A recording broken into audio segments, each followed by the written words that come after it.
No dia 31 de agosto de 2016, às 3 horas da tarde, a ex-presidente Dilma pôs fim a um sonho de poder que foi construído no Brasil com mentiras, corrupção e incompetência. No próximo dia 3 de maio, duas biografias completamente diferentes estarão frente a frente. Para o bem do Brasil, cada um no seu devido lugar, porque lado a lado, jamais estas duas pessoas caminhariam junto. Um sujeito a quem foi dado pelos brasileiros a maior oportunidade de todas, e se mostrou apenas um oportunista movido a mentiras e movido a covardia.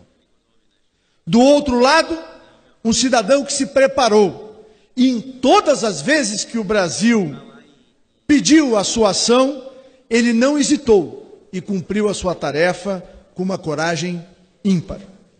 Duas biografias que jamais se confundem, presidente, porque elas estão diretamente ligadas à origem, ao DNA do seu caráter.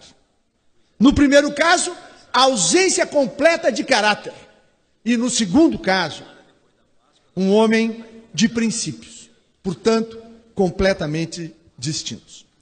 No próximo dia 3 de maio, em Curitiba, Lula, o chefe do maior esquema de corrupção que o planeta já viu, vai estar frente a frente com o Dr. Sérgio Fernando Moro, que junto com a competente equipe do Ministério Público Federal e da Polícia Federal, está ajudando a devolver a esse país algo extremamente valioso, a esperança. Ali, nesta data, as mentiras, a bravata, toda a infâmia do maior oportunista da história do Brasil não farão nenhum sentido. O conjunto probatório, presidente, é robusto, e eu não tenho nenhuma dúvida de que a condenação está a caminho. Aliás, tantos são os crimes que não será apenas uma condenação, serão várias.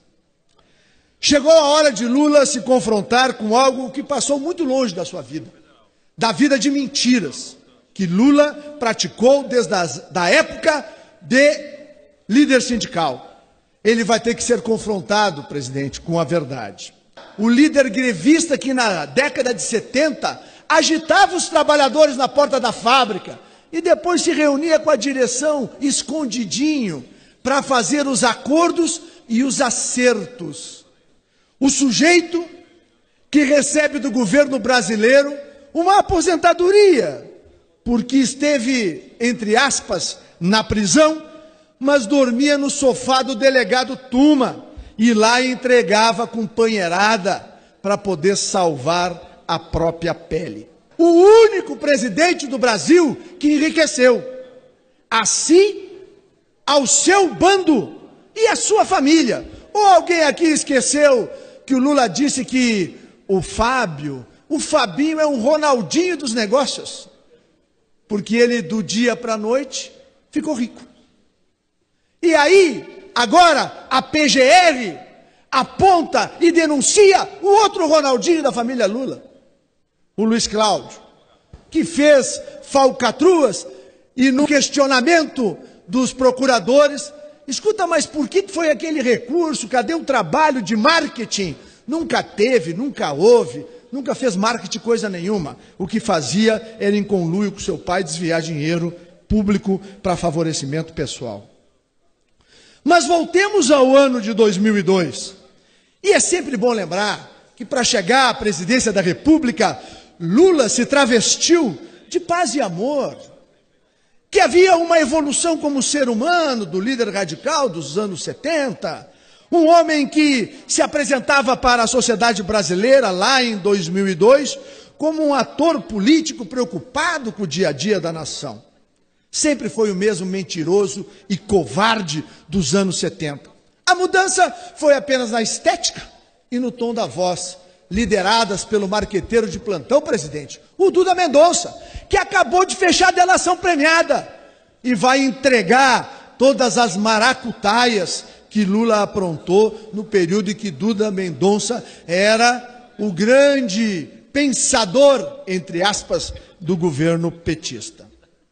Quando o Lula chega ao poder, ele já tinha tudo desenhado.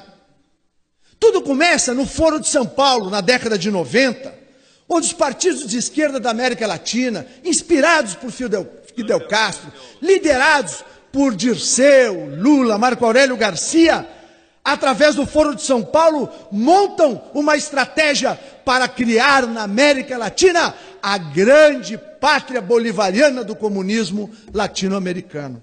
O Brasil, o governo brasileiro, era a cereja do bolo e era o financiador do projeto lulopetista, não apenas dentro do Brasil, mas da loucura socialista, comunista, bolivariana, que desejava fazer de países como Bolívia, Venezuela, Equador, Peru e Argentina, construir a grande pátria do comunismo bolivariano aqui na América Latina. E o dinheiro de onde é que saiu, presidente? O dinheiro saiu do suor dos brasileiros e das brasileiras, através dos impostos, empréstimos subsidiados pelo BNDES. O empresário brasileiro que precisava gerar empregos era espoliado, escorchado pelo BNDES e pelo governo, através dos bancos públicos. E os países bolivarianos do Foro de São Paulo eram agraciados com o dinheiro pago pelos brasileiros. Até a variação cambial do dólar emprestado era favorável aos países latino-americanos e alguns tiranetes africanos que também receberam os nossos recursos. Entregue, inclusive, uma riqueza, que era o gás natural e a famosa refinaria lá na Bolívia, sem abrir o bico para o Evo Morales. Lula e seu bando sabiam que, como não tinha o projeto do país, para o país, precisavam comprar apoio. Lamentavelmente, encontraram uma banda podre dentro do Congresso Nacional e que tinha preço. E aí surge o mensalão. E agora eu vou contar uma história que pouca gente sabe. Sérgio Moro está na origem da identificação do mensalão. Porque Sérgio Moro recebe na 13ª Vara da Justiça Federal os autos da Operação Banestado, os autos da CPI do Banestado, que foi feita no Congresso Nacional e não chegou a conclusão alguma, mas a documentação foi. E aí, em agosto de 2004, derivado dessas investigações, é lançada uma operação da PF e do Ministério Público Federal, lá em Curitiba, chamada Beacon Rio, Farol da Colina, que era o nome da conta lá na agência do Banestado em Nova York, que havia lavado muito dinheiro no Caribe. E ali ele manda prender 24 doleiros. Santa Catarina, Paraná, São Paulo, Minas, Rio e Brasília. Dentre eles, lá estava o Beto, Alberto Youssef. A desculpa que Dirceu usou para Roberto Jefferson para não pagar os 16 milhões que o PT devia do acordo feito com o PTB naquela época, porque a Polícia Federal tinha prendido os doleiros. E aí começa a briga entre Roberto Jefferson e José Dirceu, que vai desembocar no mensalão. Mas se não tem a prisão determinada pelo juiz Sérgio Fernando Moro, provavelmente até hoje o Brasil não teria conhecido o episódio do mensalão. Lá no mensalão, o Lula se declarou inocente, traído pela companheirada, que nada sabia. E lá Zé Dirceu e outros pagam a conta sozinho, uma conta que também era de Lula. E aí vem a CPI dos Correios, na qual tive parte muito ativa naquele período, com outros parlamentares, e lá tem uma subrelatoria de normas de combate à corrupção, que tive a honra de ser o relator do hoje ministro da Justiça, Osmar Serraglio. E lá, naquela subrelatoria, convido, em dezembro de 2005, o doutor Sérgio Moro para trazer a sua experiência e colaborar com o combate à corrupção no Brasil. Sérgio Moro pede duas coisas na CPI do mensalão: que lavagem do dinheiro deixasse de ser crime acessório no Brasil para se transformar em crime principal. Levou 5 anos para isso acontecer. Ele pediu em dezembro de 2005. Só virou lei no Brasil em 2010.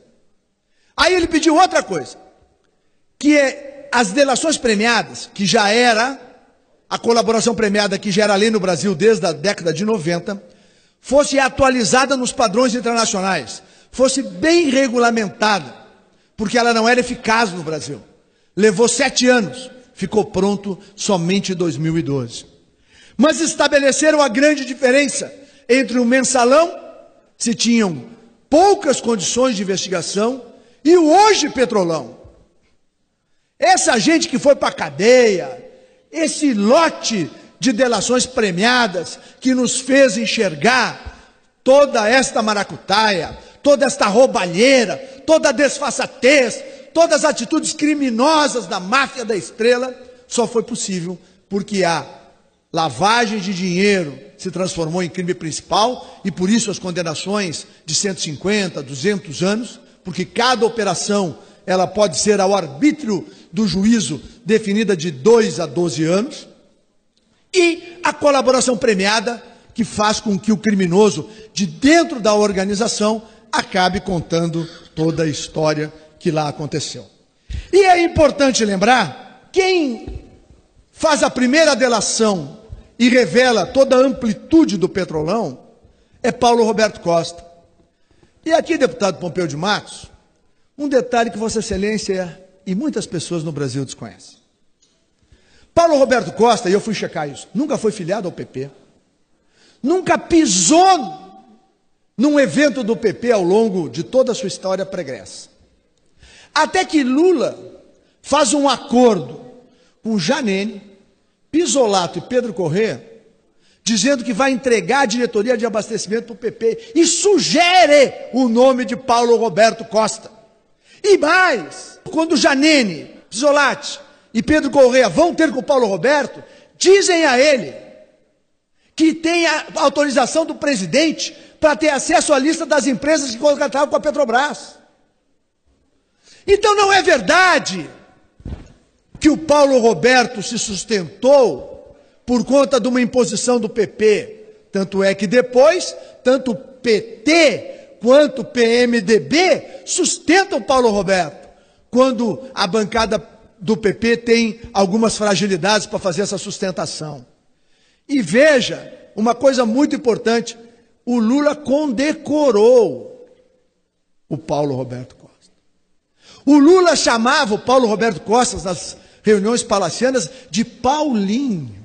Ou seja, ele foi, Lula, o grande artífice, e cada vez está tudo isso muito mais claro. O confronto de Lula com a justiça é só uma questão de tempo, é só uma questão de a investigação e as delações irem avançando.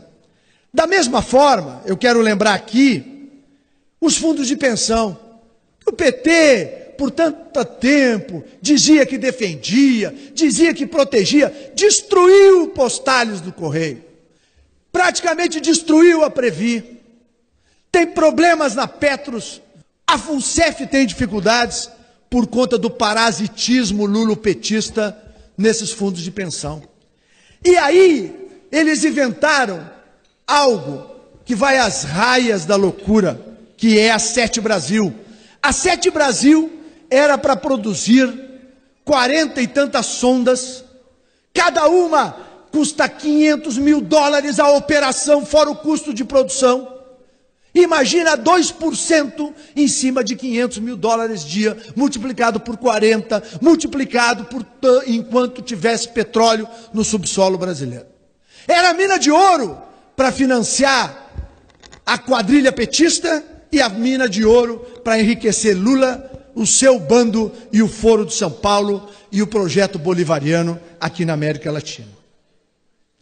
Além disso, lembrar que Renato Duque, e eu disse lá na CPI da Petrobras, presidente, vai entrar para a história, seu Renato Duque, como homem que vai receber a maior condenação, está condenado a mais de 50 anos de prisão. E se não abrir o bico, vai apodrecer na prisão. E a hora que ele abrir o bico, seu Lula, ele vai contar das reuniões do Instituto Lula para tratar da propina. Ele vai contar da reunião em Angares para ajustar a distribuição do dinheiro. E o cerco vai se fechando a cada dia em cima no capo de Tuticape da máfia da Estrela, o Luiz Inácio Lula da Silva. Aquele que nunca sabia de nada e que tudo era coisa dos amigos, nunca era dele. Diariamente vê o cerco se fechar. Aliás, com a delação do Odebrecht, vamos ficando sabendo que lá nas planilhas do Marcelo Odebrecht, ele é reconhecido como um amigo. Para fazer uma pequena comparação, para quem está em casa possa nos entender, esta semana o governo cortou 100 milhões de reais das farmácias populares. Só na Odebrecht, Lula tinha uma conta corrente com um crédito, só na Odebrecht, de 133 milhões de reais. Luiz Inácio Lula da Silva, se já havia motivos suficientes para o seu confronto com a justiça, pode aguardar, que vem muito mais aí. Porque aqueles que ajudaram a construir o conjunto das mentiras que enganaram a população brasileira, estiveram nas campanhas petistas e foram os donos do 40º Ministério de Lula, o Ministério do Alibabá, o Ministério de número 40, o Ministério da Mentira. João Santana e Mônica Moura já abriram o bico e a má notícia, Lula, já foi homologado pela Justiça. Portanto, cada vez as coisas ficarão mais claras no Brasil e, claro, mais difíceis e mais complicadas para esse covarde, mentiroso e ladrão chamado Luiz Inácio Lula da Silva. E eu não sabia, o manto do cinismo do capo da máfia da Estrela não cola mais. Nem ele e nem a estratégia covarde de dizer que não conhecia ninguém. Sem a menor cerimônia, outro artifício que ele usou é a exaustão. Mas não há como dizer isso sobre Bun Lai, o amigão que tinha foto dele. Sabe, presidente, quando entra ali no Palácio Planalto, tem a segurança e tem lugar que a gente passa os objetos para ver se não tem arma, coisa assim. Ali tinha a foto do Bun Lai, para que qualquer segurança de plantão soubesse que ele tinha autorização do Lula para subir a qualquer hora do dia ou da noite para ter com o presidente. E Zé Dirceu, então, o sócio artífice de todo o esquema do Foro de São Paulo, do Mensalão, do Petrolão, que já acumula 2 condenações. Que a covardia de Lula não conhece limites, todo mundo sabe. Lula, com a ajuda do seu poste sem luz, ao primeiro sinal de que a força-tarefa da Lava Jato se aproximava da cadeia de comando, quis se esconder sobre a proteção do foro privilegiado, em uma patética e criminosa tentativa de virar ministro, exatamente para fugir de quem?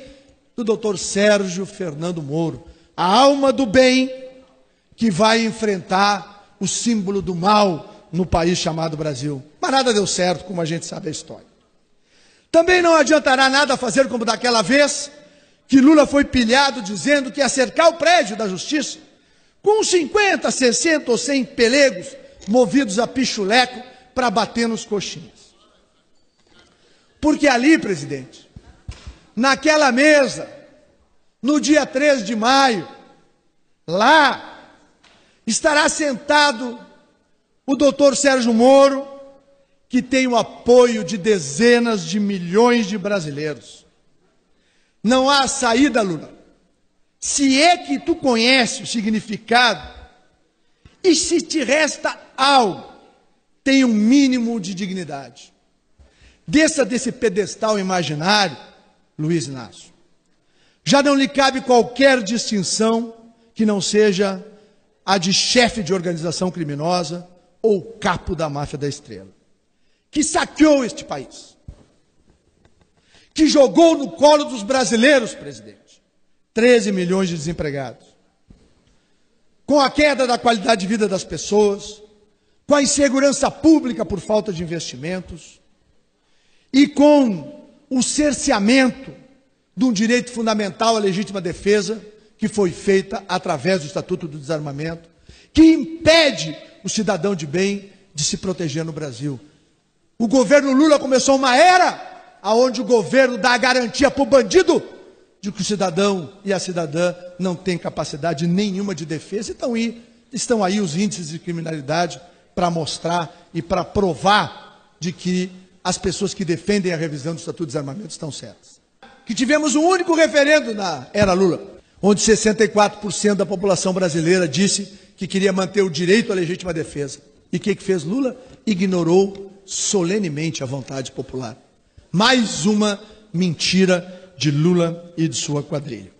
Que a Lava Jato, presidente, siga o seu caminho, colocando todos aqueles que saquearam o país no seu devido lugar, à cadeia, para que o Brasil possa seguir o seu caminho e tenham os brasileiros finalmente o que merecem: governos sérios, eficientes e transparentes. Governos que respeitem as pessoas, que não se sirvam do esforço dos brasileiros. Ao contrário, que sirvam as pessoas. Um último recado ao Luiz Inácio. Em nome de milhões de brasileiros e brasileiras que gostariam de dizer isso. Luiz Inácio, ouve bem. Lula nunca mais nesse país.